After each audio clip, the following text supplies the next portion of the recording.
In the beginning, obviously, it represented. I'm nervous. It represented the bitterness of slavery. So even when they ate it, they were not allowed to lean back. They're not allowed to lean back when they eat it because they cannot be comfortable. They can't. Slaves were not allowed to be comfortable while they're eating. They had to sit like a slave. So they're not allowed to lean back and be comfortable while they're eating it. Now, what they did is they dipped it in something called cheroseth, and cheroseth was sweet.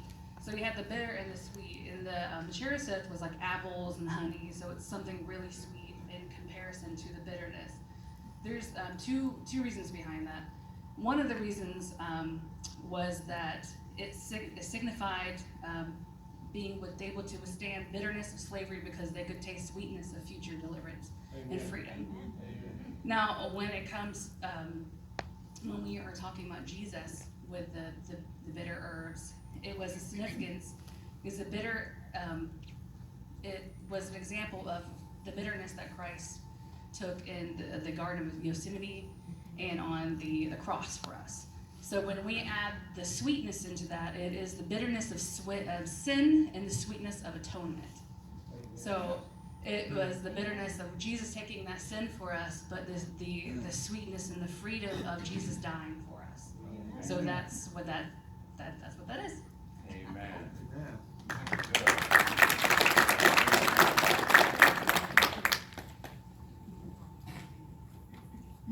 So now we have the blood, the lamb, the sacrifice, and in Exodus 12:8 says, "And they shall take some of the blood and put it on the two doorposts in the lintel of the houses in which they eat it."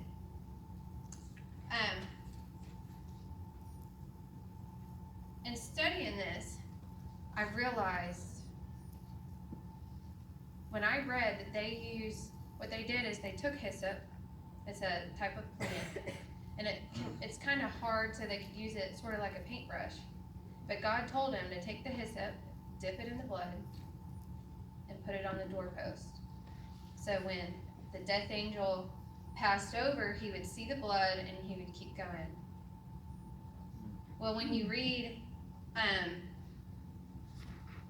also Psalms 51:7 says, "Purge me with hyssop, and I shall be clean. Wash me, and I shall be whiter than snow."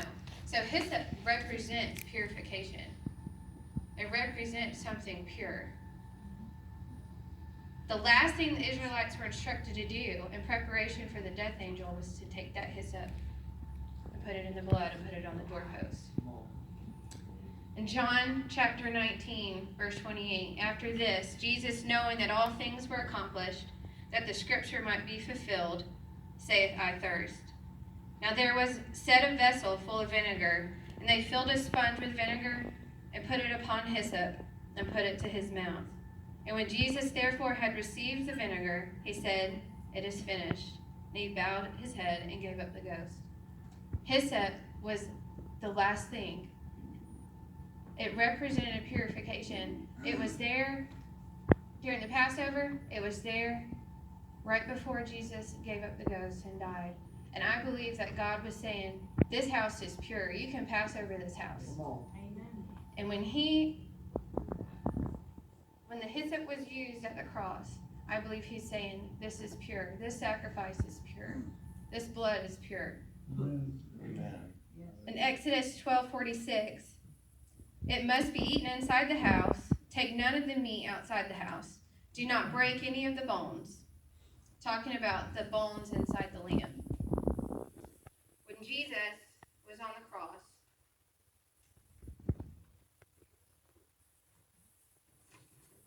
John chapter 19:31.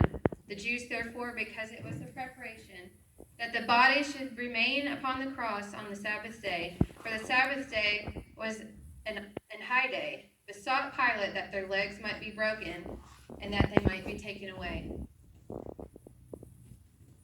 Then came the soldiers and brake the legs of the first, and of the other which was crucified with him. But when they came to Jesus and saw that he was dead already, they brake not his legs. Jesus was an obedient sheep. when sheep are obedient and disobedient in the herd, the shepherd has to break their legs and carry them till they heal. The two others on the cross had their legs broken, but Jesus never had to because he is obedient. Amen. Right. It's good. Amen. Then they have the unleavened bread. Leaven represents sin. Jesus was without sin.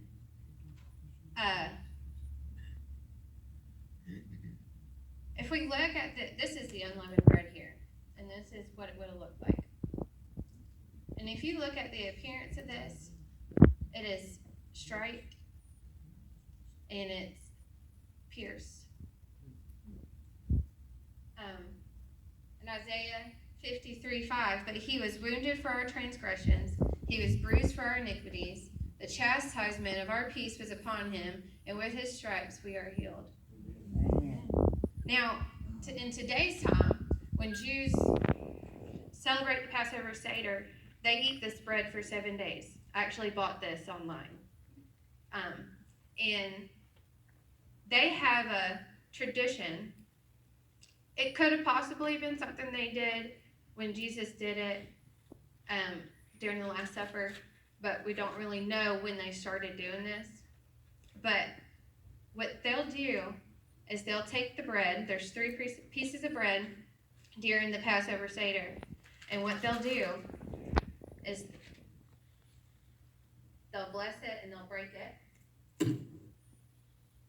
And then they'll take one piece and they'll wrap it in a linen. This piece of bread is called the Ophikomen. Ophikomen is Greek for the coming one. Amen. They take this bread and they hide it. And then they continue on with their supper. After the supper,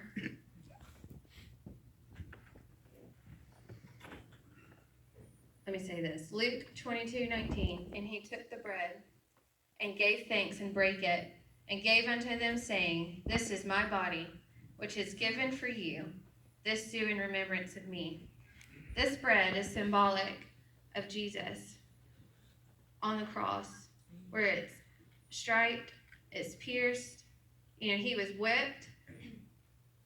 He was nailed to the cross. He was pierced. And he was without sin. It's unleavened. It's without sin. After the supper, the children will play a game. And they search the house for the Ophikomen. And they find it. And they bring it back.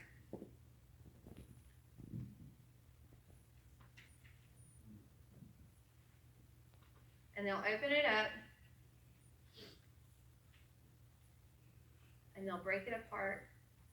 And they'll share it with everyone there to close their supper. That's the last thing that they do. See, the Ophikomen was hidden.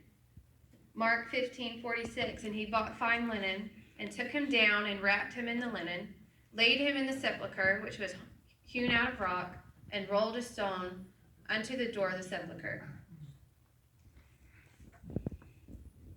Then it's found, broken, and shared with everyone to close the ceremony. Mark 16:6. And he said to them, Do not be amazed. You are looking for Jesus the Nazarene, who has been crucified. He has risen. He is not here. Behold, here is the place where they laid him. And the amazing thing about that is Jews do this year after year after year. And they don't ever see how Jesus is revealed in all of this. And so we need to pray. We need to pray for them to see it.